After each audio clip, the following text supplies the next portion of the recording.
I'm back. Welcome to the channel.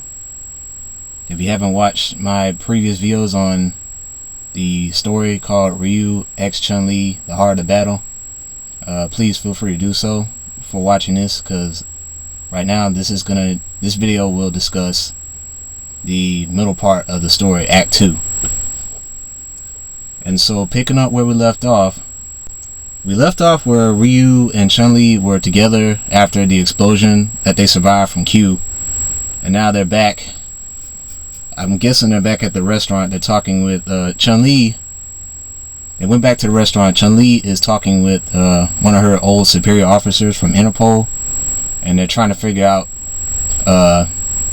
if Q really is Chun Li's father, Dorai. Unfortunately, her superior officer tells her that no, I'm afraid we can't confirm that because all the DNA has been burned off from the debris of Q. It burned off. We can't tell who it is, and we don't know if Q really is like a subordinate to Shadow. We just don't know. So until we get more details, then we'll contact you later. And so Chun Li, disappointed to hear that, you know, she's kind of stressed over the whole ordeal.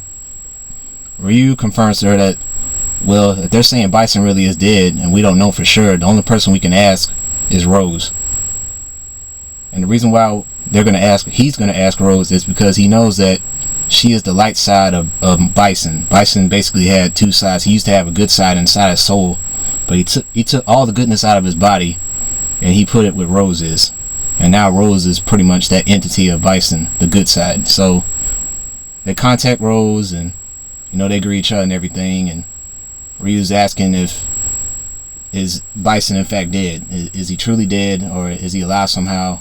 And Rose is like, well, I haven't sensed his presence since Shaolin fell, so I can't really say he still exists right now, so I just don't know.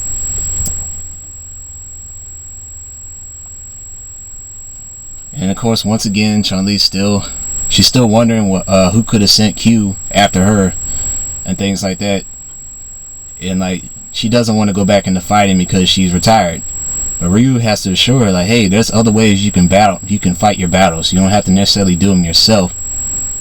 You can have your friend, your extended family, your friends, other Street Fighters that you met. They can step in and take care of the dirty work for you. So you need to rely on your friends during this great time of need. And Chun Li she's crying at this point. She's thanking Ryu for his wise words. And so they do just that. And all over the world, we have different Street Fighter characters, like from China, Japan, and Europe.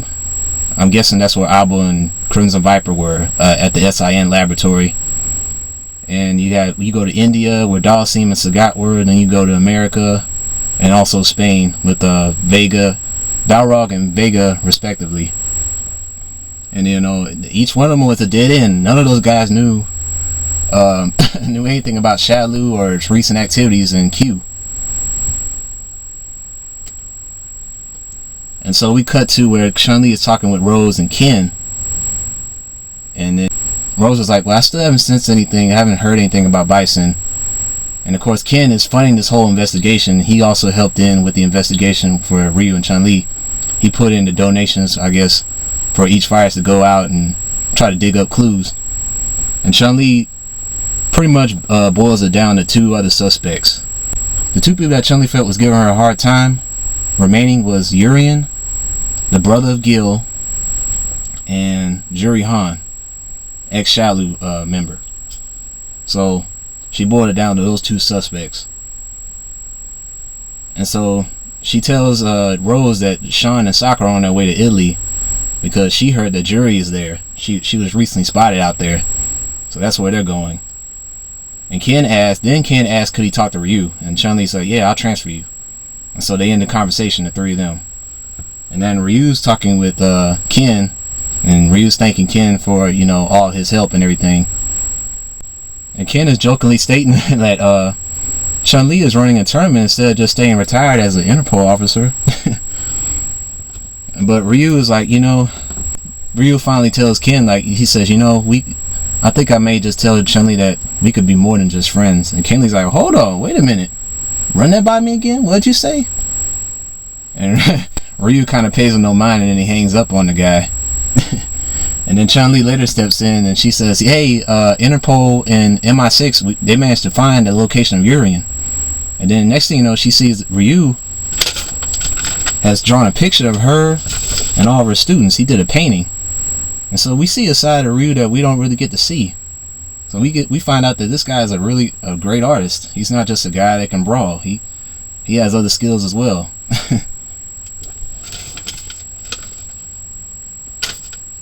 And once again they had this intimate moment with each other, and Ryu's asking Chun Li to come with him during his travels. Once they figure out what's going on with Xiaolu, he wants Chun Li to come with him. But Chun Li's like, no, I still can't do that. You know me by now. I have family.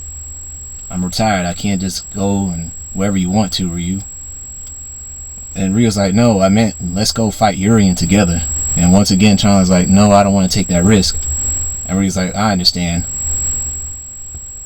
So I tell you what, let me fight Urian for you. I'll be the one to face him while you continue your investigation. So 3 days later, Ryu comes up there to this location where Urian is, and he fights out all of his subordinates, all the bad guys up there. And Urian is facing Ryu, and he's like, what brings you out here? And Ryu's like, look, I need answers and I want them now. And Urian's like, well, since you came here unexpectedly, I was monitoring Chun Li, and I noticed you were with her, and she was trying to find out this Q fellow. So I'm a little disappointed that Chun Li herself didn't show up to ask these questions. Instead, you show up.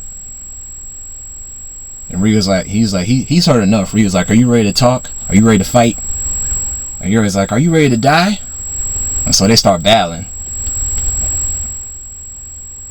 And meanwhile, Chun Li is back at the dojo. She's investigating Juri's profile because she lost track of her after she retired from Interpol. She kind of lost sight of her, and now she's trying to figure out what she's been doing all this time. And it turns out Juri is still active, but she's been underground all this time in the criminal world. So all of a sudden, energy blast busts the wall open where Chun Li was inside a room, and lo and behold, we have Juri Han. She comes in. She's after Chun Li. And so she's ready to fight Chun Li, Juri is. And so we get 2 fight scenes between Yuri and Ryu, and Juri and Chun Li. What was interesting about that was Juri was talking to Chun Li in a way that she was a lot more familiar about not just Chun Li but her father. And so eventually Chun Li is confronting Juri, and they're both battered up, and she's asking Juri, how come you know so much about me and my father? My father died long before you were created, long before S.i.n. came into power. And Juri got insulted by that. It's like, listen, you destroyed everything I worked hard for. And to make matters worse, you know what I decided to do? I'm gonna take you, I'm gonna keep you alive, and I'm gonna fight Ryu and make him suffer in my own hands. And so we go back to the fight with Yuri and Ryu, and Yuri is taunting Ryu for fighting on behalf of a female, fighting for Chun Li.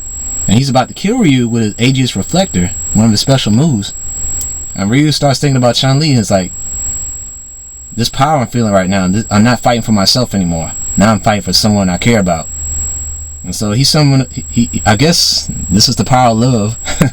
He summons up all that strength, this hidden strength that he has, this newfound strength, and he hits Urian. He hit him with a Shin Shoryuken, one of his special moves, and he beats Urian. That was enough to stop him. But when he finally gets Urian to talk after that fight, Urian's like, listen, Chun-Li and her father and Q, I don't care for Chun-Li. She's nothing to me. And I don't know anything about Q or Xiaolu. But I would tell you this.